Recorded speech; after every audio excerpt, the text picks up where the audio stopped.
Hello everyone and welcome back. In this video we are going to see another simulation. This is something that I built on my first year of PhD, and it's about Bootstrap aggregation or bagging. So what is it? And it is something that is used in machine learning. It is a technique that can improve accuracy in machine learning, and it's a averaging model approach. Let's just see how it works on an example here. So let's say that I have a number of samples, in this case 100, where each sample has maximum value of 100. So the step one is to create a training set, and those are 100 random values with the maximum value of 100. And now I want to make some predictions on this training set. First prediction or hypothesis is that quantity of even numbers is larger than the quantity of odd numbers. And the second hypothesis is that training set contains at least 20% of prime numbers, and I want to make a prediction about the sum of all these samples or values in a training set. So in order to do that, I will create bags or models. So I have here 15 models or bags. Why is it a bag? Because each of those models or bags will contain, in this case, I will set this value to 60. It will contain 60 random values from inside the training set. So for example, model 1 can choose number 49, then choose 68, then again he can choose 49 again, regardless of choosing that number before, and so on and so on.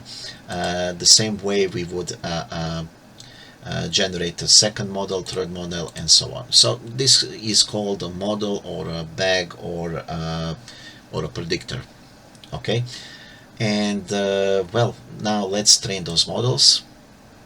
So now we see each of those models contains 60 random samples from the training set, and now let's click this make predictions. So how does Bootstrap aggregation works?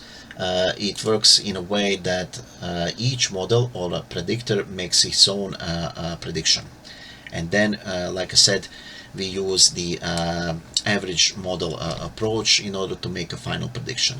So in this case we have a model 1 which voted 1, meaning true, that the quantity of even numbers is larger than the quantity of odd numbers.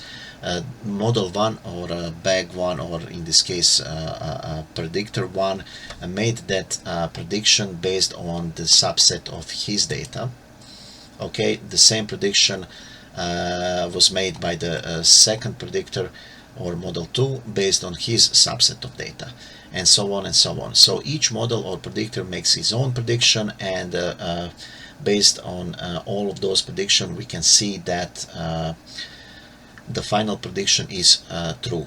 And indeed it is true, because we have 56 values inside a training set that are even numbers, meaning that there are 56 even numbers out of total of 100 values.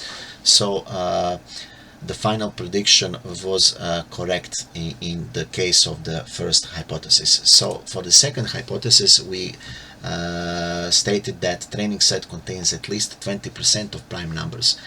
And as you can see here, we have that first predictor or model set false, then true for the second predictor, and false, false, false for several other predictors. And at the end we see that there were a larger number of those predictors who voted for false. So the final prediction is false, and the true value is also false, because there is only 18% of prime numbers in a training set.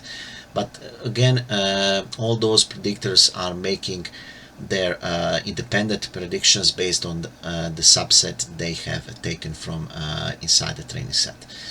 And let's see the final hypothesis. What is the sum of all numbers inside the training set? So each of the models made its own prediction based again on the subset that it contains, and once we have taken the average of all those predictors, we have a prediction that the sum of all numbers inside this training set is 5056, and the actual value is 5072, so it's pretty close. So when it comes to C++ builder part of the story, it is very simple. Everything we do is stored in memory, so if we create a training dataset, it is stored inside this memory dataset. This is DevExpress TDX mem data component, but if you don't have that, you can always use a client dataset as well. And after creating a dataset which is stored in a memory dataset, you can also create models and store them inside the memory dataset, and also the same for hypotheses as well. So the code is nothing but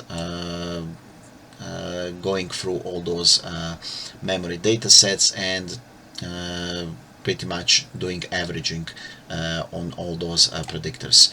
So it's nothing complicated, and I believe you can do it yourself very easily.